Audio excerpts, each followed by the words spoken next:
السلام علیکم برادران اسلام، بھائی بزرگوں، دوستوں، میرے عزیز ساتھیوں، آج میں تبوک کے سفر میں قوم سمود کی بستی پر گزر وہ میں بیان کر رہا ہوں، اور آپ لوگ میرا پورا ویڈیو ضرور دیکھیں۔ غزب ایک تبوک مشہور غزوہ ہے اور نبی اکرم صلی اللہ علیہ وسلم کا آخری غزوہ ہے۔ حضور اقدس صلی اللہ علیہ وسلم کو اطلاع ملی کہ روم کا بادشاہ مدینہ منورہ پر حملہ کرنے کا ارادہ کر رہا ہے اور بہت بڑا لشکر لے کر شام کے راستے سے مدینہ کو آ رہا ہے۔ اس خبر پر 5 رجب سن 9 ہجری پنجشنبہ کو نبی اکرم صلی اللہ علیہ وسلم اس کے مقابلے کے لیے مدینہ طیبہ سے روانہ ہو گئے، کیونکہ زمانہ سخت گرمی کا تھا اور مقابلہ بھی سخت تھا۔ اس لیے حضور اقدس صلی اللہ علیہ وسلم نے صاف فرما دیا تھا کہ روم کے بادشاہ سے مقابلہ کے لیے چلنا ہے، تیاری کر لی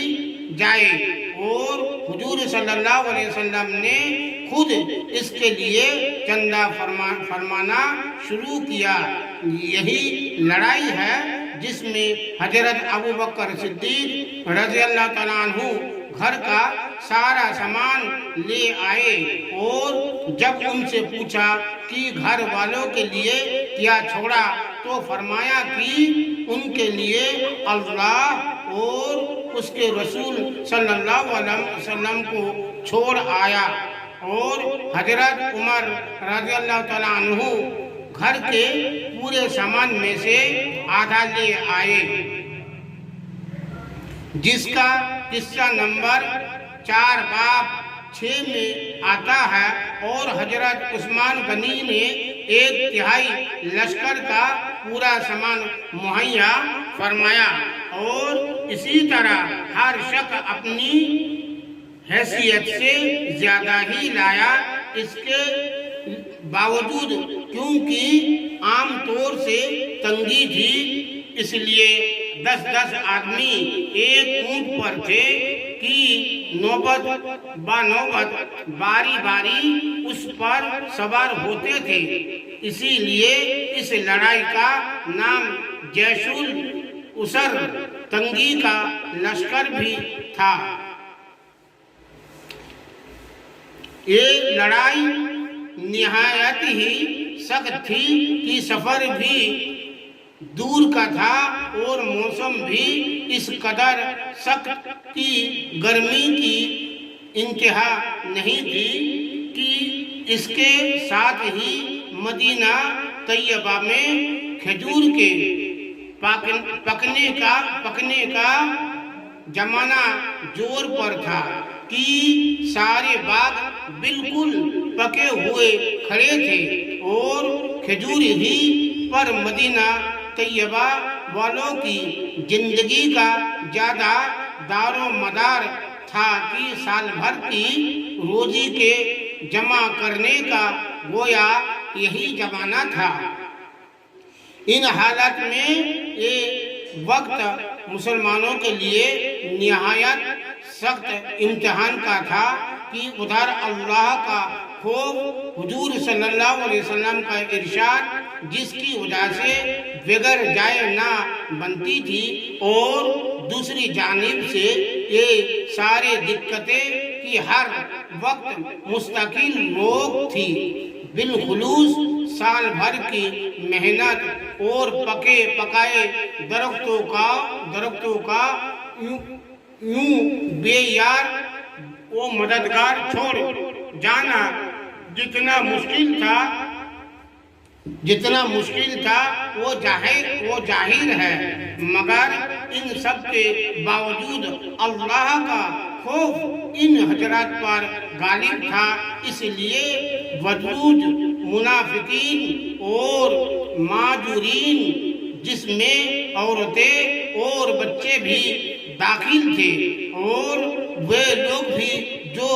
بے ضرورت مدینہ طیبہ میں چھوڑ گئے یا کسی قسم کی سواری نہ مل سکنے کی وجہ سے روتے ہوئے رہ گئے تھے، جن کے بارے میں تولوا وَأَعْيُنُهُمْ تَفِيضُ مِنَ الدَّمِ نازل ہوئی، اور سب ہی حضرت امریکہ ساتھ روانہ ہوئے تھے، البتہ 3 حضرات بلا عذر کے شریک نہیں تھے، جن کا قصہ آئندہ آ رہا ہے۔ راستے میں قوم سمود کی بستی پر گزر ہوا، جو حضور اقدس صلی اللہ علیہ وسلم نے دامن سے اپنے چہرے انوار کو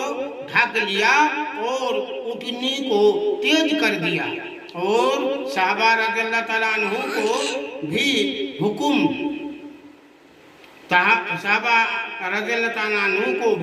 حکم فرمایا کہ وہاں سے تیز چلو اور ظالموں کی بستیوں میں سے روتے ہوئے گزرو، اور اس سے ڈرتے ہوئے گزرو کہ تم پر بھی خدا نہ خواستہ وہ عذاب کہیں نازل نہ ہو جائے جو ان پر نازل ہوا تھا۔ اللہ کا پیارا نبی اور لاڈلا رسول صلی اللہ علیہ وسلم عذاب والی جگہ سے ڈرتا ہوا، خوف کرتا ہوا گزرتا ہے، اور اپنے جانثار دوستوں کو بھی اس سخت مجبوری کے وقت میں بھی جانثاری کا ثبوت دیتے ہیں، روتے ہوئے جانے کا حکم فرماتے ہیں۔ خدا نہ خواستہ وہ عذاب اس پر نازل نہ ہو جائے، ہم لوگ کسی بستی میں زلزلہ آ جائے تو اس کو سرگاہ بناتے ہیں، کھنڈروں کی تفریح کو جاتے ہیں، اور رونا تو درکنار، رونے کا خیال بھی دل میں نہیں لاتے۔